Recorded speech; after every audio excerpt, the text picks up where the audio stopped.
Midlife, Magic, and Medusa, a paranormal women's fiction novel, Magic at Midnight, Book 2. Written by Meredith Carlisle, narrated by Maria McCann. Medusa. Moonlight broke through a crack between the bedroom curtains, spilling over Medusa's favorite quilt and illuminating the one persistent stain that she'd never been able to remove. Medusa's mother took her last breaths wrapped in that quilt, and the blemish would not relent no matter how hard she scrubbed.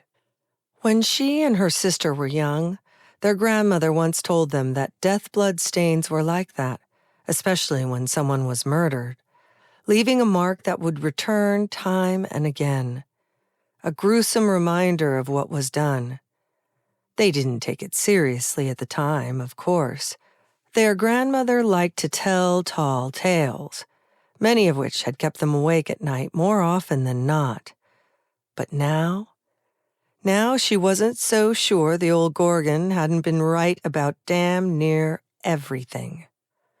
A familiar unease encircled Medusa, unseen, but so compelling that when she threw back her blankets, she half expected to see the bond between. Chapter 1. Watermelons were my new mortal enemy.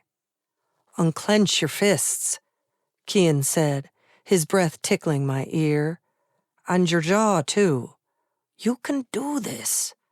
I grunted in response. Forming actual words would have taken too much concentration, which was already hampered by the warmth of his hand on my lower back. Head steady, eyes focused. Inhale, exhale, intention. See the reality I wanted to bring about. The newest watermelon victim rocked from side to side on the wooden picnic table before exploding into yet another shower of pink puree. Midnight, my dragon familiar, lounging in a spot of sun, leaped to her feet, beating her wings to keep her feathers from being covered in the overspray. Shaking herself out, she moved to another sunny spot, this one much farther out than the first, and gave me a look from beneath her dark lashes. I covered my mouth so she wouldn't see my grin. Midnight was adorable when she was miffed. Well, to me she was anyway. Everyone else seemed to think she was downright terrifying whenever she'd reached her limit with our shenanigans. Kian grabbed a fresh towel from the stack Penelope had provided after explosion number 14. Or maybe it was number 24. I gave up counting. He wiped his face and draped the towel around his neck, flashing a cheeky grin. He was trying to keep things lighthearted, and I appreciated the effort, but my frustration multiplied with each failed attempt. I'd been fooled by the way defensive magic came to me so naturally, especially when my goal was just to keep someone, or something, at bay. Like when I forced everyone to stay back while I dealt with my ex-husband and the demon he'd invited into himself. But that was simply repelling other energy. It wasn't much different than throwing up an emotional wall to protect yourself. And heaven knew I had plenty of practice with that. Active magic was a different beast. It required me to not only control the direction and strength of my power, but to allow it to connect and interact. In short, it was hard as hell. I turned to the ghost of Sigrith Raymond, my 9th great-grandmother, hovering nearby. "Tell me again why I can't use the scepter," I huffed. "Because you need to build your own muscles. The scepter is but a tool," she said. I'd been desperate to pummel her with questions about everything. Our family history, her life, exactly why and how she set up the trust the way she did, and so much more since the day I claimed my magic. But with the demonic death curse hanging over my head and threatening to end our family line in the next generation, meaning my daughters, and needing to understand what kind of freakish creatures we had on ice in the dungeon, we hadn't had the time. "Tools are meant to be wielded with your own strength and skill," she added, with waning patience. My own irritation flared. But to be fair, we'd been at it all morning, and it took a substantial amount of energy for her to appear outside the mausoleum for more than a few minutes at a time. My ancestors were all eager to help and had started a rotation system that allowed each to serve as my magical instructors for short periods of time. Even so, things were not going well. "Clear your mind and start again," Sigrith said. "I can stay for one more." Kian plopped another gigantic watermelon onto the table with a thud. I would have bet cold, hard cash that those things kept getting bigger and bigger with each new attempt. The garden gnomes, thrilled to become such major contributors to the endeavor, had redoubled their efforts to grow things faster than I could detonate them. While they didn't usually use magic on anything other than flowers, I'd gone through entire patches of tomatoes, zucchini, and eggplants in the past few weeks. The onions were such a smelly disaster that none of us had touched one since, not even on a burger. We moved on to melons in the hopes that trying to levitate something heavier would lessen my magic's volatility. It had been a complete bust. Literally. It was also why we'd been banished from the rear gardens and were forced to complete our sessions in front of the house on full display. Desperate times called for desperate measures, or at least magically grown produce. I squared my shoulders again and stared down that watermelon like it had claws and fangs. I couldn't let it get the best of me. "Good grief, woman," Kian said, breaking into a laugh. "You look like you're about to wrestle a bear. Maybe we should take another break." "No time for breaks. Gina will be here any minute," I grumped. They had all relented, but most of my ancestors, and at least one or two of the others, thought bringing Gina to the estate to examine the creatures, currently resting on ice in the dungeon, wasn't my best idea. She was human, and showing her those creatures could mean we might have to tell her more than we wanted to about magic. "Do you have a plan for what you will say if she asks questions you are not prepared to answer?" Sigrith asked. I tried to hold back my usual sarcastic wit, but I was irritated with myself, and the urge proved too strong. Distract her with the display of my magical prowess? Penelope saved me from Sigrith's withering glare. She emerged from the house with a pitcher of her lavender lemonade, something that had quickly become my new favorite thing in the world, and yet another stack of towels. "As long as I don't have to replace any more walls," she quipped. I cut my eyes at her, but she flashed a playful smile. It wasn't like I could have blamed Penelope if she had been serious. It took her 3 days to restore the study's wall after I blasted through it trying to put a book away with magic. That was saying something, considering she'd manifested Midnight's entire dragon keep in less than 12 hours. It wasn't Penelope's fault, though. It was my magic. Or rather, my inability to control my magic. It was powerful, but unpredictable.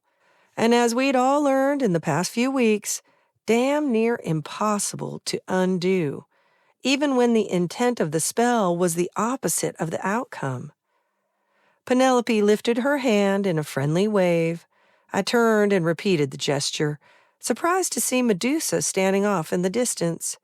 She had been keeping to herself for the most part, asking for a small cabin on the edge of the estate instead of staying in the main house. We'd spent a little time together since she first arrived, but I still marveled at her every time I saw her.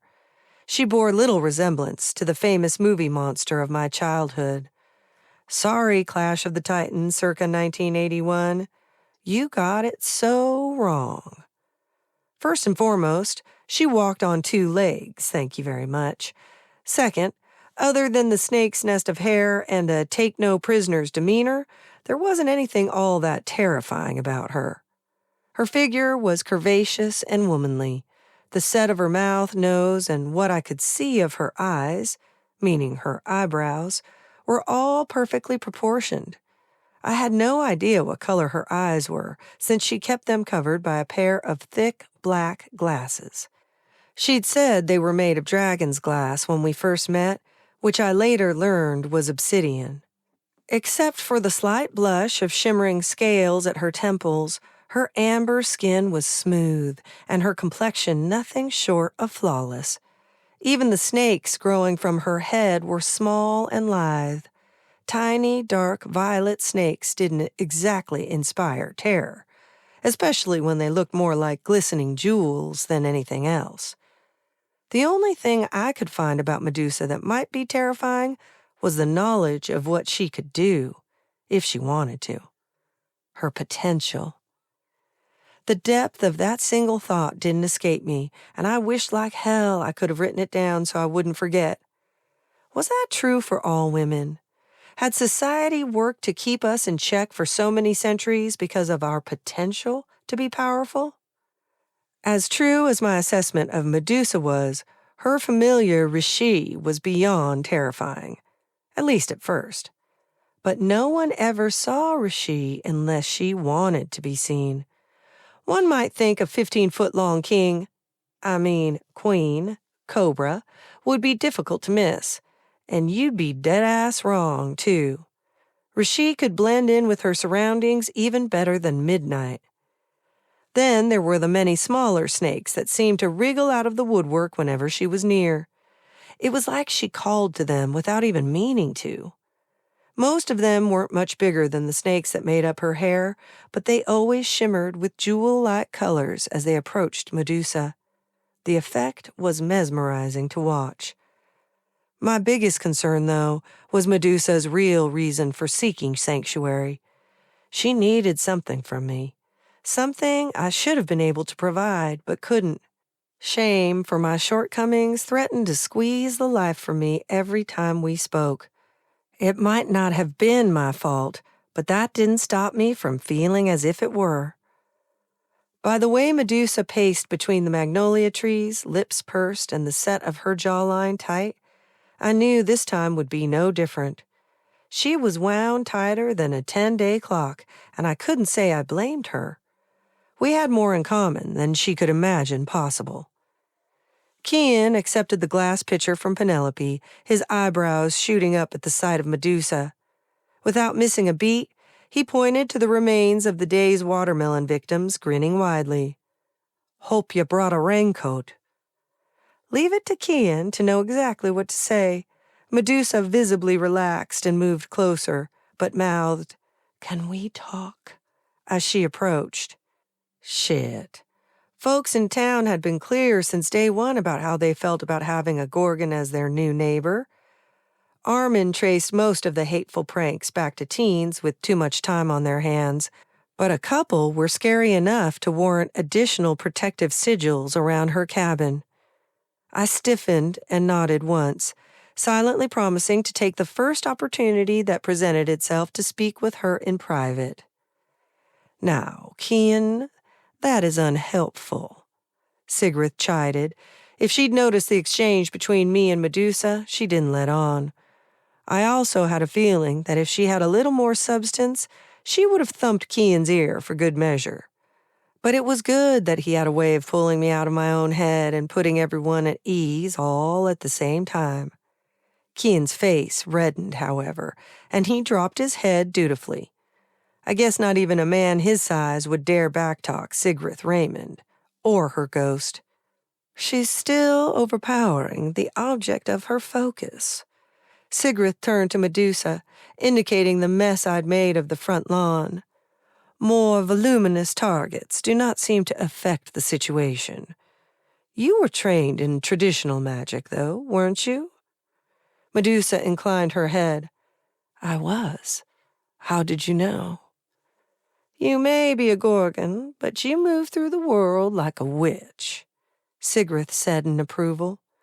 When Medusa didn't respond, Kian unleashed a tilted smile that revealed his one imperfect tooth. I believe she meant that as a rather high compliment. Medusa gave Kian a deadpan look that revealed nothing. It was high praise indeed. The corner of Sigrith's mouth lifted into a quirky half-smile, and the tiniest hairs on the back of my neck stood up. Maybe letting your magic flow free, instead of trying to direct it, would help. Let other energies find you, instead of the other way around. Does that make sense? I chewed my bottom lip. Of course it made sense, but I wasn't sure how to put into words what the problem was with her suggestion. The mere thought of opening up myself, my magic, to everything around me made my mouth go dry. It was like I was raw, or that my magic was. Even the most insignificant things felt like an assault. A buzzing bee, a blooming flower, the slightest change in the air. And then my magic would fly off in every direction, as if trying to fend it off. Hence the explosions. Here, let's try something, Kian said. Medusa, I'm going to cover her eyes. Would you move the melon to a new location? Kian resumed his place at my side, a few feet away from Sigrith's hovering form. His magic rolled off him in pulses that were almost palpable. How anyone, human or not, ever stood close to him and didn't know he was something other was beyond me. Open your magic, but don't go looking for the melon. As your awareness expands, acknowledge its presence, meaning be aware of it, but don't try to lift it. I shrugged, and Kian nodded, then stepped in behind me. I doubted it would work, but it was better than continuing to blast my way through melons. I took a deep breath, and his hands covered more than half of my face. My skin buzzed with energy where his hands touched, but I pushed it away. Don't do anything until I give a signal, Kian said, his voice strained. Wouldn't want anyone's head mistaken for a watermelon. I doubt the scepter would make such an error, Medusa said, clearly offended on my behalf. I couldn't keep from laughing. He's only joking. At least I think he is. Of course I am. He rumbled next to my cheek. Medusa won't talk to you about whatever's bothering her with all of us around. I'll distract everyone as soon as you finish. So stop biting your lip, breathe, and let your magic roam. It was uncanny how well he could read me, but dwelling on that would not help me focus. I pushed the thoughts aside and inhaled, opening that part of myself that connected with earth. It was like wiggling my toes in fresh spring grass. Magnolia House buzzed to life. Looking at her through human eyes, she appeared to be nothing more than a magnificent old mansion, but she was much, much more.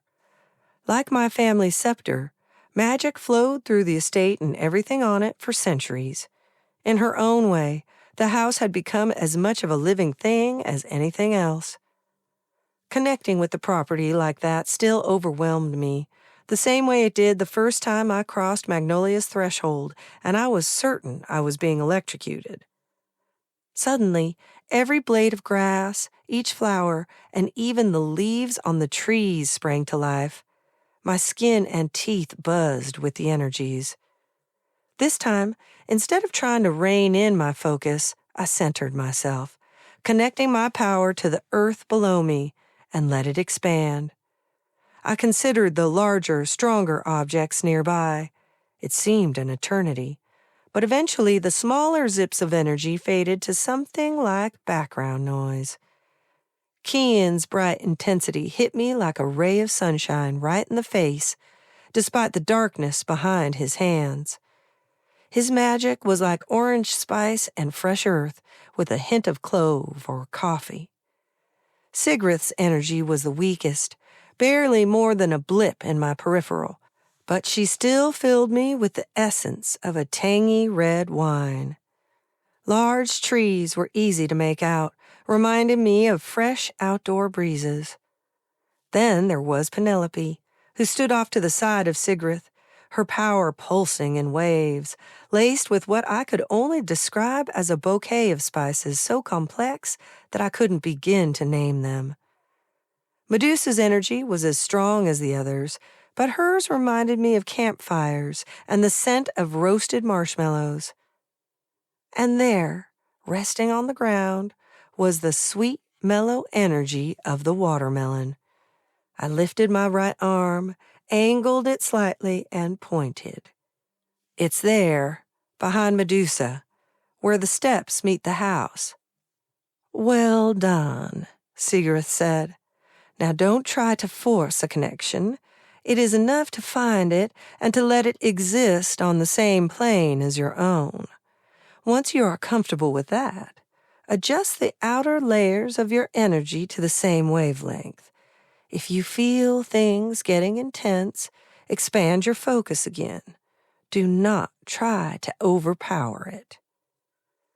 Biting back a curse, I pulled awareness into myself, focusing on slow inhalations and exhalations, and pushed my energy out again in short waves with each breath.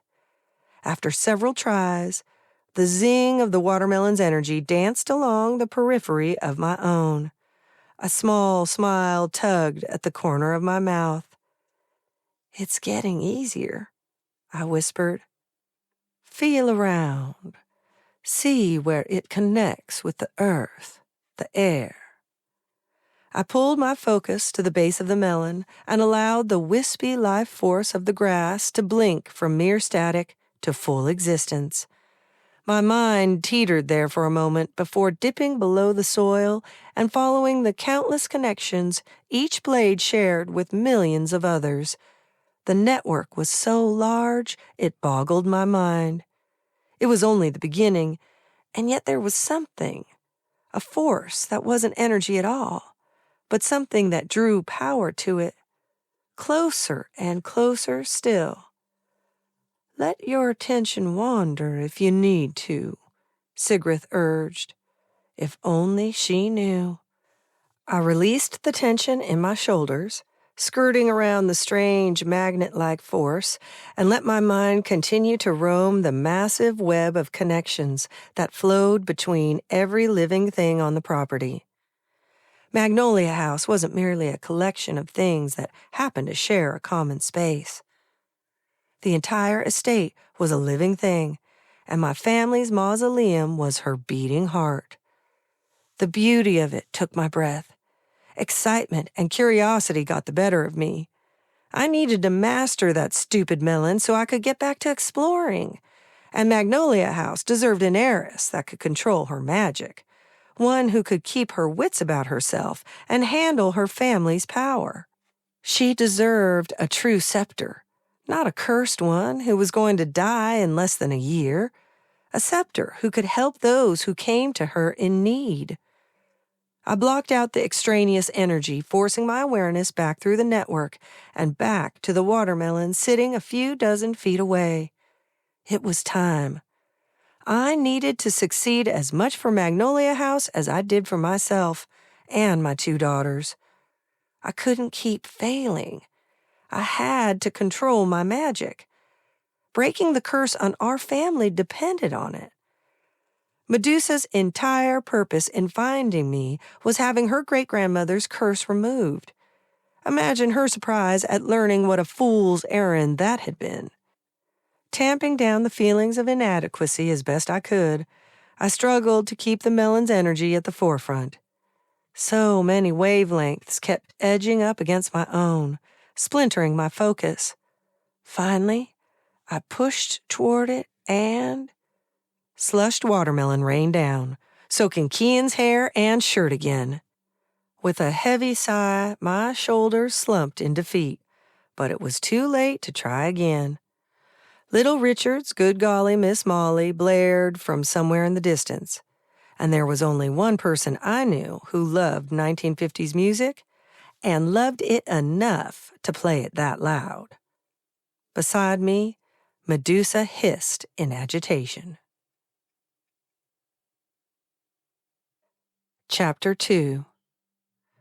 Tires crunched against the gravel as Gina's two-toned antique Bentley slowed in front of Magnolia House. The woman behind the wheel unleashed an infectious smile from beneath an enormous pair of sunglasses covering half her face. "Heavens to Betsy, girlfriend! You weren't kidding when you said I couldn't miss it." Telling Gina she couldn't miss it had been a bit of an inside joke between me and Penelope, since until I returned, there would have been no way she could have not missed it. Don't get me wrong. I had come to appreciate Gina's tenacity more than ever over the previous weeks, but I'd never been so glad to see her overly cheerful self. Gina, the geneticist, had arrived to save me from further watermelon humiliation and to help us learn more about the dead creatures currently stinking up my dungeon. Penelope gave a discreet wave of her wand, magicking away the rivers of watermelon and sad melon carcasses littering the entire area. Without missing a beat, she rushed across the lawn to formally greet Gina. Luckily, Penelope's antics distracted Gina enough to keep her from noticing Armin and Laura appear in twin clouds of smoke, if she were able to notice, being human and all. But Penelope was not distracted enough to miss it. She assumed her train conductor demeanor and asked Kian and Armin to assist our newest guest with her bags and parking the car. Those two took off from opposite sides at lightning-fast speeds, turning into nothing more than streaks of colorful blurs as they moved. Of course, they weren't that concerned with helping Gina. Their concern was who would get to drive her fully restored 1959 Classic, and not being the one stuck carrying her suitcases. Laura came to stand at my side, a file folder tucked under one arm, thankfully in attorney mode instead of Wachterin mode. "I was hoping you'd forget about that," I whispered. "It's to your friend's credit that she insisted on a non-disclosure," she said with an arched eyebrow. She pointed out that if anyone did have knowledge about those creatures that they were afraid to share, it might help them be more comfortable about speaking up. "Well, at least she wasn't offended," I said. "As soon as these are signed, I'm going back to Knoxville to make sure your divorce is proceeding without any claims against the estate. I'll check in with Nikki and Sylvia for you while I'm there, of course," Laura whispered. I touched her arm and pushed as much emotion into my voice as I dared without letting tears spill over. "Thank you." We had no way of knowing how being bitten by a werewolf who was under the effects of a demon would affect my best friend, and not being able to be with her was killing me. Sylvia, the alpha of the town werewolf pack, was with her, as much for Nikki's own safety as for those around her, but it wasn't the same as having your best friend by your side. Not at all. Armin's antics cut through my somber mood. He lurched back across the yard, balancing an assortment of luggage pieces and at least 2 hat boxes, his expression surly. "Not a word," he warned. I struggled a bit to keep from laughing, despite the heaviness in the center of my chest. My distraction was enough that Medusa was almost successful in her escape, but not even she was a match for that human bundle of charisma. She froze like a deer in the headlights at the corner of Magnolia House as Gina's exuberance zeroed in on her at full speed. "Oh my gracious, your dreadlocks are gorgeous," Gina gushed. "I have a friend who's trying to stay the course with hers. Do you mind if I take a picture to send her? I'm sure she'll want to know what products you use. And the color is so vibrant." I did my best to communicate my apologies to Medusa with nothing more than my eyes. Luckily, she was adept at sidestepping such requests and agreed to tell Gina all her hair care secrets if Gina would not subject her to a photograph. Gina agreed enthusiastically, of course, and turned to admire the grandeur of Magnolia House. "So," she took a deep breath and let it out in the whoosh, "ready to show me your mystery critters?" There she was, all smiles and bubbles, and right down to business with laser-like precision without missing a beat. "Right this way," Penelope said as she launched into introductions. Eloise peeked out from a crack in the main doors, her wild pink curls flexing and coiling along the sides of her round face. Satisfied that no random bits of melon were going to assault her, she stepped out and introduced herself as well.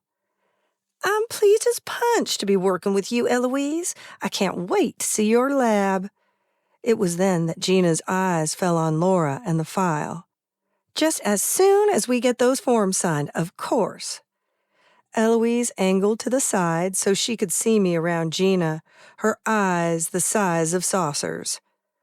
"Right. About that," I said. "Remember those things I said you might find, unusual? Well, Eloise's lab is one of them. It's a bit unconventional." "You only say that because you've never seen the inner workings of a finnis. Unconventional is where it's at," Gina gushed, directing the bulk of her charm at Eloise, but also accepting the folder from Laura. She glanced over the contents, her eyes pausing to read a few random sections before using one of the tall tables just inside the entrance to sign. "I'm glad you added that wording, Miss Faust. Helps everyone feel protected." She returned the file to Laura before turning her attention back to Eloise. "Sorry if I seem in a rush. I just can't wait to get started. First, there's a new genetic group with Alex's family. Now the possibility of a new species in her basement. If this keeps up, you might not be able to get rid of me." And by basement, she meant dungeon, of course. She just didn't know it. Yet. Not one of the sickly white creatures from the night of the werewolf attack had survived. They twitched from time to time and slashed out with their razor-like appendages in the days following, but they started dying in less than a week. Not even residents in town, who specialized in rare magical creatures, had any idea what they might be, only that they were oozing dark magic. But as strange as those things were, the even weirder part was that they weren't decaying. Then there were the other questions. Were they the only ones? Or was there a breeding population nesting in the hills somewhere? Was it safe to dispose of the bodies? Would they contaminate the local water supply if they ever started to decay? But Gina, standing there smiling and oozing charm, was oblivious to all of that, and so much more. For a moment, I feared Eloise might strangle me for dropping Gina in her lap like that. But once she finished her assessment of Gina's demeanor, Eloise's face lit up, the tendrils in her hair twisting and turning about faster than before. Penelope's face, however, was one shade away from eggplant purple. "You okay, Pen?" I said. Of course," she said flustered. "It's just, I was thinking that poor Gina doesn't even know the way to her room yet, and that she might like a bit of a rest after her drive. Perhaps a light meal before we put her to work." We had skipped right over what Penelope thought of as the proper way to welcome someone into Magnolia House, and Penelope was having none of it. "Well, I do need to get a few things from my bag," Gina said. "I brought most of the necessary equipment with me." Penelope clapped her hands once, as if that settled everything. "Perfect. I'll show you to your room. You get your things put away, freshen up, whatever strikes your fancy. We can even have a small bite to eat." It was then that I realized Ken and Armin had disappeared entirely. I leaned back out Magnolia's front entrance, only to find them waxing and buffing the Bentley. "I think we've lost them for good." Gina shook her head. "If only men loved me like they love my car."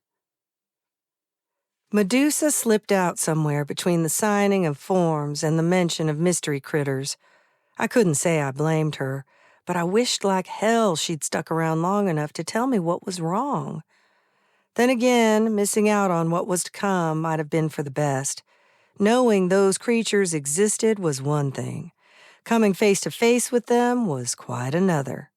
Penelope, bless her adorable soul, had ordered the entire space peppered with a ridiculous number of additional lanterns in an attempt to make it look less dungeony and more basement-y. Unfortunately, it wasn't all that effective. A dungeon is what it is, you know? Gina's eyes went wider with each step. A black piece of hard-shell luggage clunked along beside her, with Eloise stealing wary glances at it. The bodies were laid out in a single row, white sheets draped over them. "And none of the wildlife experts you called have any idea what they might be?" Gina asked. Eloise and I shook our heads. "We're kind of betting on you," I said. Gina pulled her hair back and opened the black case on an empty wooden table, revealing a set of surgical instruments, needles, specimen jars, and more. "Y'all sure you want to stay for this?" she asked. Since the question was directed at me, she must have assumed poor Eloise was in for the long haul. "At least for now," I said. Eloise peeled back the first sheet, and all the color drained from Gina's face. "Are you feeling ill?" Eloise asked. When Gina didn't answer, I stepped to her side. "Hey, you okay? You weren't kidding when you said they were badly misshapen," she said, swallowing hard. Her hand shook as she lifted her cell phone and snapped a couple of pictures from different angles. "Sorry. Guess I was expecting something that could be easily explained, like a family of lemurs with a bad case of mange." Something told me it was more than that, but I didn't want to press for more in front of Eloise. "There's no reason this can't wait until tomorrow. They've waited this long. Another day isn't going to hurt." She shook her head and smiled. "No, I'm fine, really. Kudos for finding something that can leave me speechless. I didn't think that was possible anymore." And just like that, Gina's charm slid back in place. Her very own defensive wall. It wasn't magic, but it was so effective that it was damn close. Well, color me impressed.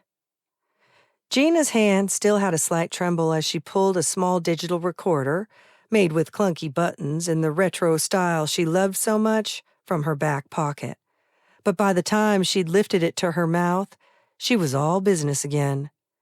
"Species of subjects is unknown. Vague humanoid form is noted. Elongated upper limbs indicate possible hand-assisted bipedalism. No pulse or respiration detected." She paused to press a digital thermometer to the thing's skin. "Body temperature is 20 degrees Celsius, consistent with current ambient temperature. Although this indicates these specimens are no longer living, external signs of decay are absent. Initiating peripheral pain stimulus response test to lower extremities." Eloise passed a scalpel to Gina, who in turn walked down the line of bodies, pressing it into each one's foot. Once finished, Gina resumed her recording. "Subjects do not respond to pain stimuli.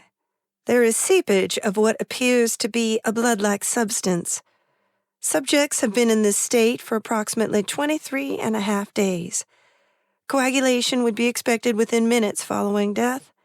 Hours at most if blood-thinning medications were ingested. Collecting samples for further analysis." Gina clicked off the recorder and removed a stopper from one of the glass vials. She worked to fill it about halfway before closing it, turning it back and forth. Next, she used the scalpel to remove thin slivers of flesh from the same wound she'd inflicted in one of the creature's toes, dropping each one into its own vial of clear liquid. "They just wandered up on your property?" she asked. I nodded. It had taken a lot for me to suggest bringing Gina to the estate in the first place. Not because I didn't trust her, but as far as I knew, She was fully human and knew nothing of the magical world. If I called in anyone else, I knew I'd have to tell them damn near everything to get them to believe any of it, which wasn't possible. But for Gina, well, I just had to cross my fingers that an unknown species wouldn't be too jarring for someone with her resume. But as we looked at each other across one of the weird, misshapen bodies, I had no doubt that she suspected something more was going on. Not even the locals have seen them before, Eloise explained. Hard to imagine these things loping around unnoticed, Gina said. You know, if there are any hunters in the area, they might be able to shed some light. They're usually the first to notice unusual tracks, droppings, things like that. We agreed, and I choked back the rising bile in the back of my throat. Snippets from one of Sigrith's journals kept coming back to me, no matter how hard I tried to push them away. The sensation that her words were somehow linked to the creatures in front of me, despite the journal entries being made centuries before I was even born, would not relent. It was then that I knew I'd put off asking Sigrith about those painful memories for too long. But I had no choice but wait until she had the energy to return to Magnolia House, unless I wanted to go trucking down the mausoleum steps to see her instead. My glutes tightened, threatening to rip themselves from my body if I tried. Women should be taught to never, under any circumstances, ignore their gut instincts. I'm convinced it's the one form of magic every human woman and girl on this planet still possesses in massive quantities. Gina clicked the recorder back on, the sound of it forcing me out of my thoughts, and resumed her examination. Depressed bony areas are present where orbital openings would be expected, but there is no indication that any of the specimens present have alternative organs for sight. Dissection will be necessary to determine if this appears natural for their anatomy or the result of injury. Skin is loose and lacking all pigment. There is an odor reminiscent of rotting onions, but those who observed these organisms while they were still alive report this was present prior to death. It was several more minutes of Gina taking notes, measuring their bodies, and asking basic questions about how they moved, communicated, and so on. She was most interested in their halting movements, and that they seemed to respond as a unit. What you're describing sounds a lot like flock behavior, Gina said. It can be difficult to determine who the leaders are in the flock, unless you watch them for some time. There's always one or two whose movements are followed by the others. But if even one of them reacts to a stimulus, they'll all react, like when a car goes by and all of a sudden a flock takes off. Have you ever seen that in primates, though? Eloise asked, assuming these are primates, of course. Gina pulled a selection of saws and specimen jars, lining them up on another of the empty tables. No primates that I can think of, but definitely herding mammals. Alarm one buffalo, and suddenly you've got yourself a stampede. Though I think it's less instantaneous than it is with birds, which is what it sounds like you're describing. I swallowed hard and took an instinctive step backwards when the bone saw came out. I'd only ever seen them in movies, and that thing looked like it belonged to Freddy Krueger himself. You sure you want to stay? Gina said, watching me as she pulled masks from the case and passed one to Eloise. This next part is quite unpleasant. Eloise, you okay with this? I asked. She ran an apothecary, after all, not a morgue. I am. I've assisted with similar procedures.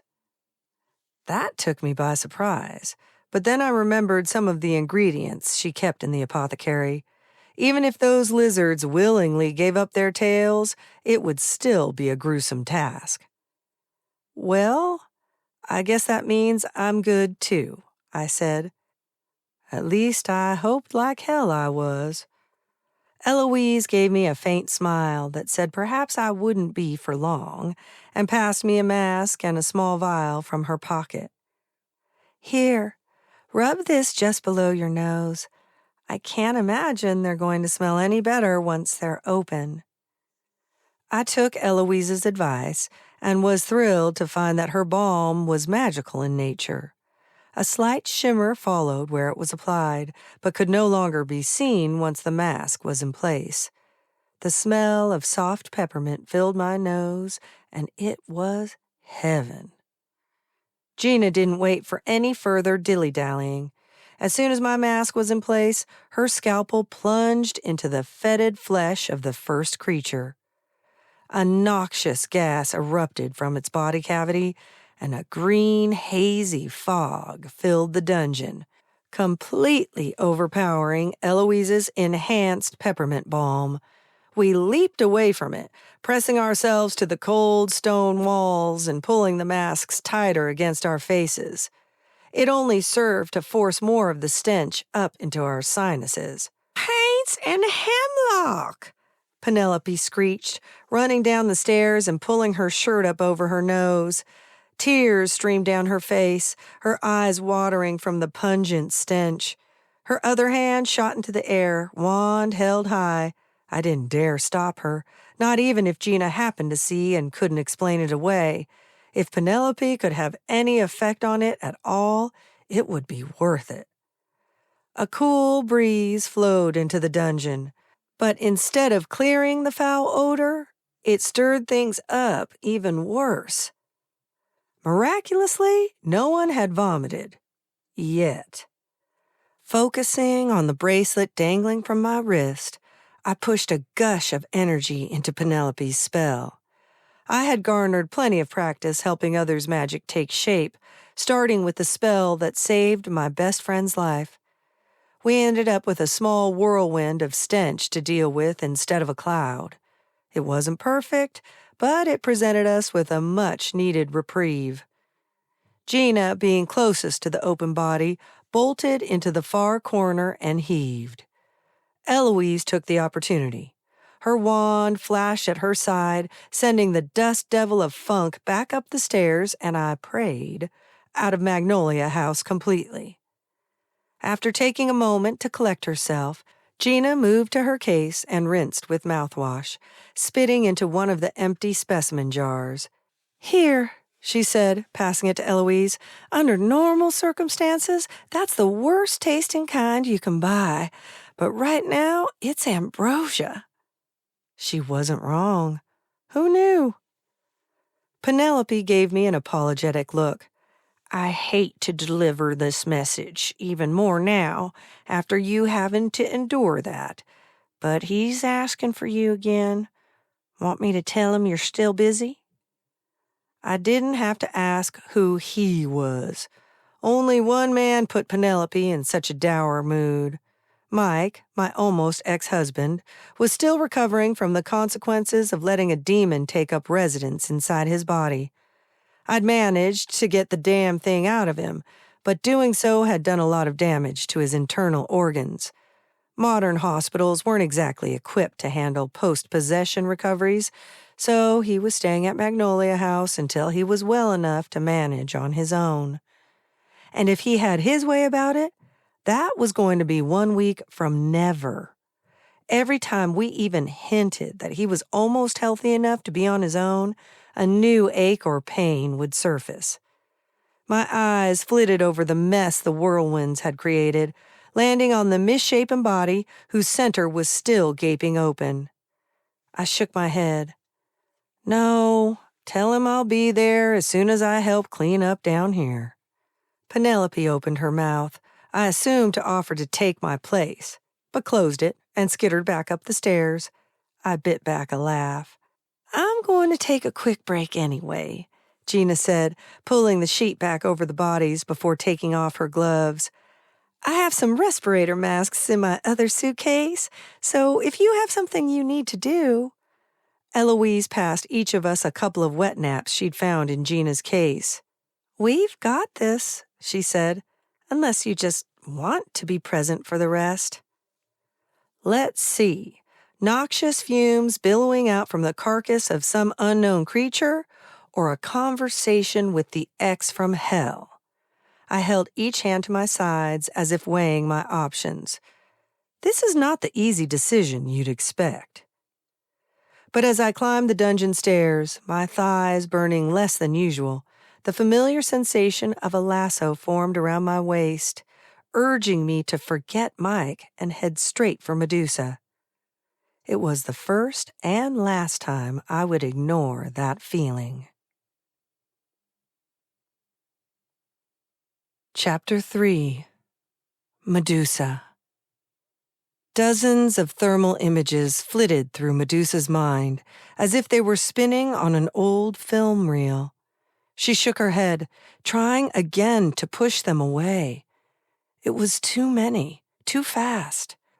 Under normal circumstances, she could choose to connect with one or two other snakes in the immediate area, joining with one mind at a time. But their panic was overwhelming. She found herself torn between her own rising sense of alarm and her innate desire to reassure her many familiars. Her closest familiar, Rishi, rose so that her shoulder was even with Medusa's. Keeping her head below Medusa's was a sign of submission, while rising to stand alongside her, a strong sign of support.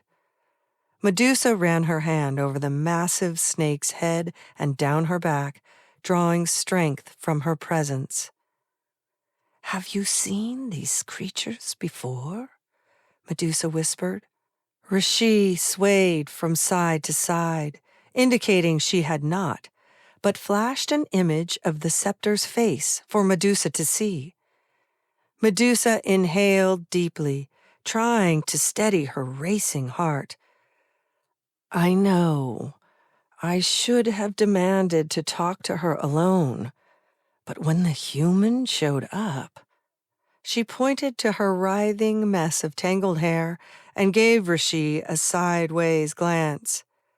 Look, folks in town might not like us very much, but the fact that we've been here almost a month without incident is, well, it's never happened before, you know? Rishi nudged Medusa's shoulder with her cheek, indicating she felt it too. The soulful draw of the scepter's magic and the strange comfort of belonging, even if on the outskirts of it all. Medusa sucked in a sharp breath as a second barrage of images assaulted her from dozens of eyes, all trained on a pack of the strange, sickly white creatures emerging from the shadows of the forest. The largest of them stood tall, his flabs of skin hanging in loose folds, and sniffed the air with its eyeless face. The pack turned as one and began loping toward the town of Raymond. Their movements were too fast to be possible, but every image that came to Medusa was the same. There was no time to call for the scepter, not if she wanted to intercept those things in time to keep them from destroying the town, or worse. Medusa wrapped one arm around Rishi and gave the command. Rishi responded, entwining her body around Medusa's until her movements were nothing more than a blur. Medusa had no way of knowing how the town would react to her presence in open daylight, but she was about to find out. Chapter 4. I wasn't sure which I loathed more, the fact that Mike summoned me, or that I was secretly a little thankful for the summons. Not because I wanted to see him. Gross. But because it got me out of the dungeon and away from those things.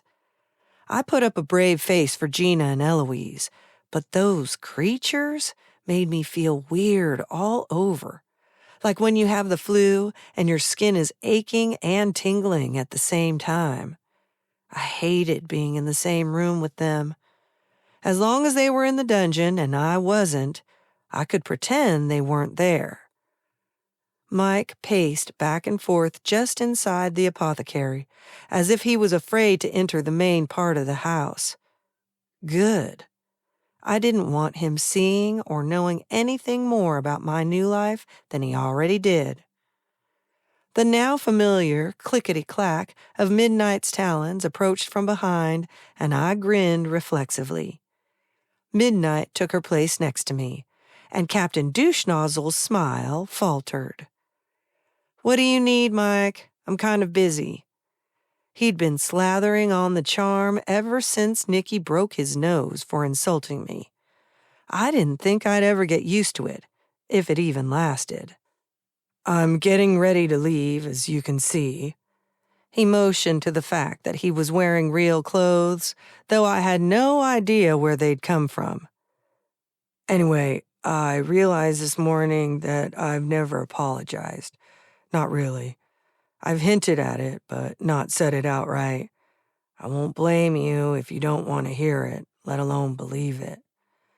I folded my arms and shifted my weight to one leg, giving him my best resting witch face. "I was wrong. Everything was wrong. From what I did to how I behaved to..." His voice broke and he looked away. "I still can't believe some of the things I did. I mean, I remember it, every last bit, but it's like remembering a dream. Like it didn't really happen. I had no idea what those things were. I mean, not really. Part of me thought it was some kind of over-the-top hazing ritual for the new professors on campus. I didn't think any of it was real." He paused and looked away. "And Nicky, is she still..." "Is she still what, Mike? Herself? Not a werewolf? Is that what you're asking?" "I guess," he said flatly. "I need to apologize to her, too. But is she, still herself?" The gas sconces in the apothecary flared and glowed white-hot in response to my sudden rush of adrenaline. Mike swallowed hard, watching them, and me, warily. I glared at him and decided at the last second to give him enough details to pour salt into any bit of remorse he might have been feeling. "She's still herself, but she started having strange symptoms after the first quarter moon. Sylvia and a few other wolves left and are staying close by her in case she needs them before the full moon. So no, she's not okay. She's terrified." "I'm so damn sorry. I swear. I didn't know." He grimaced, as if the memories of his actions caused him physical pain. "I mean, I did, but not really. If that even makes sense. Those things, they're more persuasive than you'd think." I glared at him hard enough to make the floorboards vibrate. "Even if you didn't truly know?" I started. I hated to be fair where he was concerned, but I had wondered how much he could have really seen through human eyes. Would it have looked like a bunch of costumes and special effects, or something else? "There's still the part where you tried to crush me, where you tried to claim part of this estate, to keep it from Sophie and Bree." Mike opened his mouth to speak, but his voice broke on whatever words he wanted to say. 3 soft raps sounded from the opposite side of the room, and the interruption was probably for the best. Even if he did have a plausible explanation for his actions, I wasn't ready to hear them. Hearing them might have meant I'd have to forgive him, and that wasn't on the table. Not yet. Not even close. Penelope streaked into the room in a blur and pressed her fingertips along the edge of a tall, built-in bookcase. She gave me a weak smile and used her wand to tap out a complex pattern against the wood until the unit released and slid sideways. A lanky boy with too much arm and leg stood in the opening, his shaggy brown curls hanging over his forehead so I couldn't see his eyes clearly. A large dark brown box with complex geometric designs was tucked under his arm, and the rest of his face seemed annoyed. I couldn't help but be at least a little intrigued. I hadn't known about that entrance, and I'd roamed most of Magnolia House several times over. "Sorry," Penelope said quickly. "You've been so busy, I didn't want to bother you. Lucas here makes deliveries for some of the more specialized ingredients Eloise uses." She gave Mike a meaningful glance, signaling that it wasn't something we should discuss in front of him. "She asked me to keep an ear out for Lucas here. Seems she's been using more of her regular stock lately than she anticipated." Penelope turned to glare at Mike, her lips pursed. "Virtually all the vervain, aconite root, and henbane, too, if you can imagine. Anyway, Lucas has been gracious about using the old service entrance," she added. "It doesn't permit full entry into the house." Ah, he needed permission from me to come all the way inside. "Sorry, Penelope, you should have said something." Lucas shifted his weight and thrust the box at Penelope. "Mrs. Jelani said you should use caution when opening that one." He held out a second paper bag, folded at the top. "And to keep those away from it. She'll send the bill to the estate." Seeming to remember his manners at that moment, the boy peeked out from under his unruly hair. "Sorry to be in such a rush today. Everyone wants theirs first, you know." He jerked his thumb to indicate the pallet of haphazardly stacked items hovering over the lawn behind him and blushed. "Forgive me, Ms. Raymond. Scepter, ma'am. Your deliveries are always made first, of course." He swept his hair back out of his eyes fully, and the darkness of their colors surprised me. They were almost black and too large for his face. "Nice to meet you, ma'am." "Nice to meet you too, Lucas. And unless Eloise or Penelope tells you it's urgent, don't feel like you need to prioritize our deliveries. Oh, and please use whatever entrance is most convenient from now on." I pushed my intent toward the house. The sconces glowed a warm orange hue, indicating she'd understood. Lucas turned with the friendliest wave a put-upon teenage boy could muster and was gone in a blink. Magnolia House sealed the entrance with a quick zip of magic as soon as the shelving unit slid back into place. With Penelope still attending to the delivery and Lucas gone, I had no choice but to turn my attention back to Mike. He seemed less interested in secret passageways than I would have expected, but if it had been used for deliveries before, then it probably wasn't new to him. That he knew anything about Magnolia House at all was irritating enough, but that he knew something about her I didn't, it irked me to no end. "Anything else?" I snapped. "No, I don't guess so. I really am sorry. I know it doesn't help. I wish it did. But there is one more thing." He hesitated, as if expecting me to ask what else he had to say. I didn't. And if he didn't speak soon, he was going to lose his chance. Midnight's tail whipped through the air in annoyance. Mike took the hint. "I want to fully dissolve the addendum I had added to the divorce agreement. It was wrong of me to try and take more than my fair share of the equity and any of your retirement. I'm sorry. It's my first order of business when I get home." Tiny alarm bells went off inside my head. Mike was not only apologizing, but giving up large sums of money without being threatened with physical violence? And both in the same day?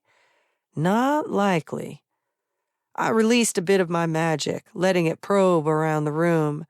The energy in the apothecary had always been overwhelming, but it felt muted, dimmer somehow. Still, I couldn't detect anything malevolent. Certainly nothing like what I'd felt coming from Mike the night he demoned out. I chalked it up to being stuck in a conversation with my ex for too long and shook it off. That's okay, Mike. I let a small half-smile tilt the corner of my mouth. As long as you stand by your agreement to relinquish any claim to the estate, well, you can keep the change. Yes, it was a childish dig, reminding him that the same sum of money that seemed so enormous to me a month ago was no more important to me now than the loose coins at the bottom of my purse. But sometimes it felt good to be a little petty. As your former attorney husband, I'm advising you to consult your new attorney. She's scary as hell, but she's smart. Duly noted, I said, and turned to go, only to find Silas standing in the middle of the entrance hall. Silas had taken to wearing a bowler hat to cover his growing bald spot, but he held it in his hands, twisting the ever-loving life out of it. His face lit up when our eyes met, but his voice shook when he spoke. Sorry to bother you, Alex, but could we have a word in private? Heaven help me. If something had happened between him and Eleanor, there wouldn't be enough tequila in all of South Carolina to get her through the heartbreak. Or me either, for that matter. Chapter 5. We settled into the small study at the back of the house. The space was cozy and felt more intimate for an important private conversation. Penelope must have gotten Eloise's stock order situated, since she not only knew where we were, but had managed to usher in a pitcher of her iced lavender lemonade and a couple glasses. Well, magicked them in was more like it. A black walnut desk faced the window, overlooking the veranda and magnolia trees beyond. I leaned over it to pull the curtains closed as the garden gnomes marched their latest batch of watermelons through the grass. Sending them off to meet their untimely deaths was more like it. And they wouldn't even be edible by the time I was through with them. I shook off my own dark thoughts and turned back to Silas, motioning to a pair of overstuffed easy chairs in the corner. Is everything okay? I asked. Are you... Silas's chin wobbled for a brief moment, but he regained his composure quickly. Nothing wrong at all, my dear. In fact, things couldn't possibly be better. That was reassuring, at least.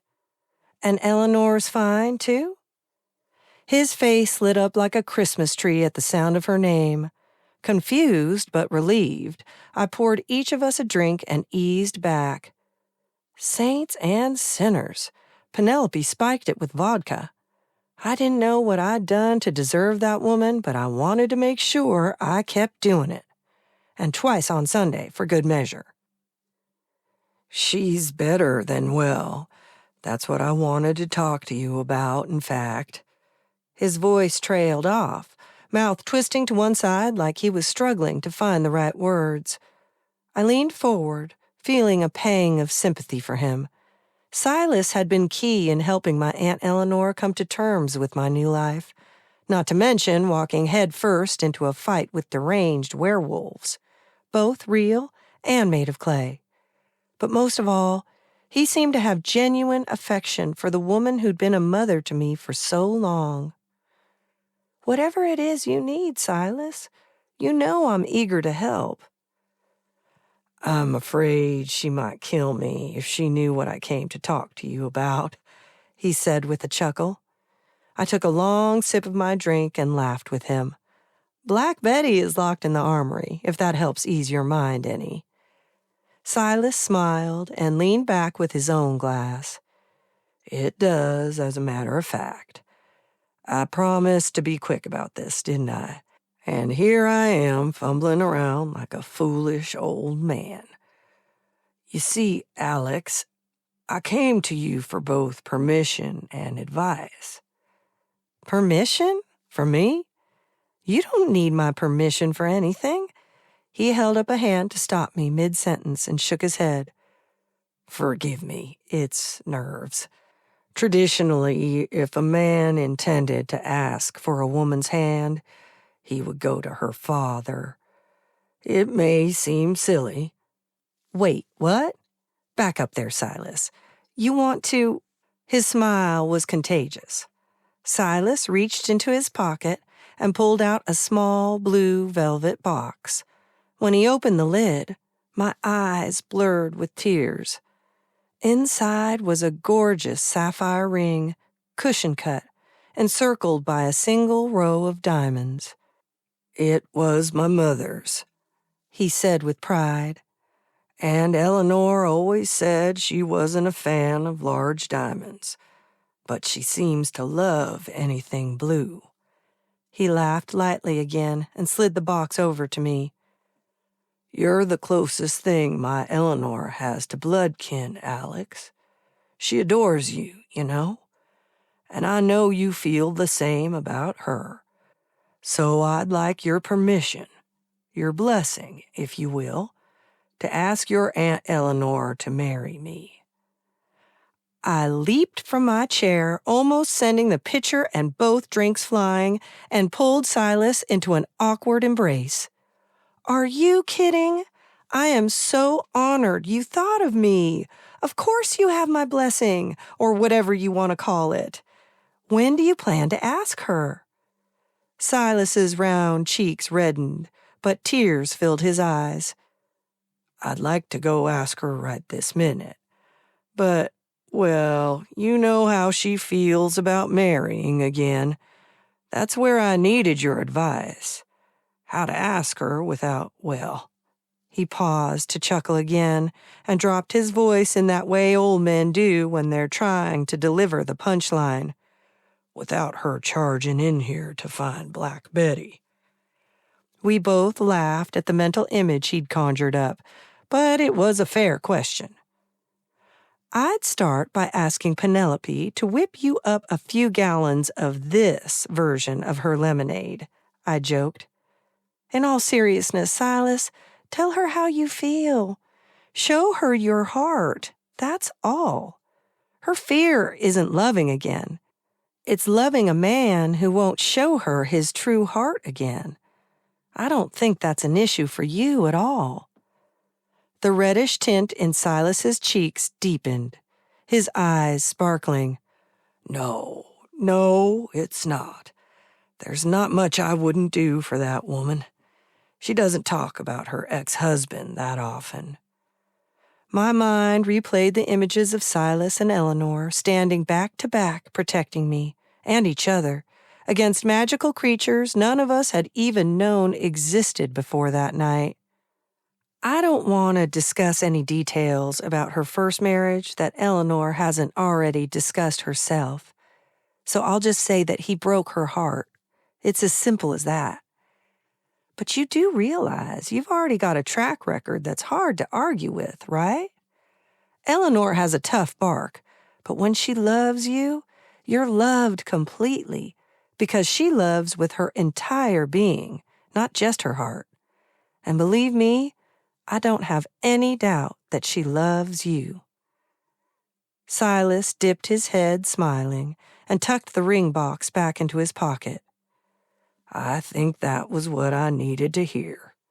Thank you, Alex. He let out a small groan as he heaved himself from the chair and finished his lemonade. For courage, he said with the tip of his glass. I laughed and shook my head. You might want to take one of those with you. Penelope said Nellie's doing a fabulous job running the bed and breakfast, but I can just imagine how she might react to the news. You've got a good point, Silas said, taking another drink.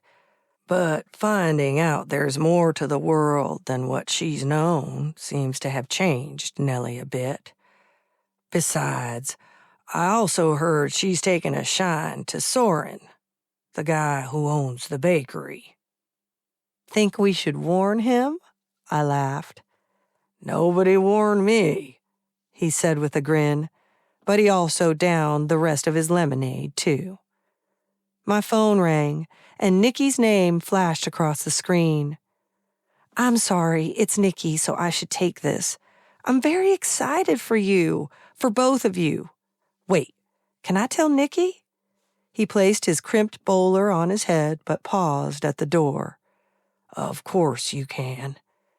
If I may, Alex, can I just compliment you on how well you're managing all of this? I know you'd like better control of your new powers and all, but don't be too hard on yourself. Anything worth having takes time. I reckon. Armin's voice ricocheted through Magnolia House like a cannon, and there was no time to hear whatever Silas planned to say next. Chapter 6. Armin exploded through Magnolia House's door like a man on a mission, almost making me jump out of my skin. Have you seen her? He was shifting in between forms, from hulking sheriff one moment to shielded warrior the next, and hovering as a dark, smoky mass in between.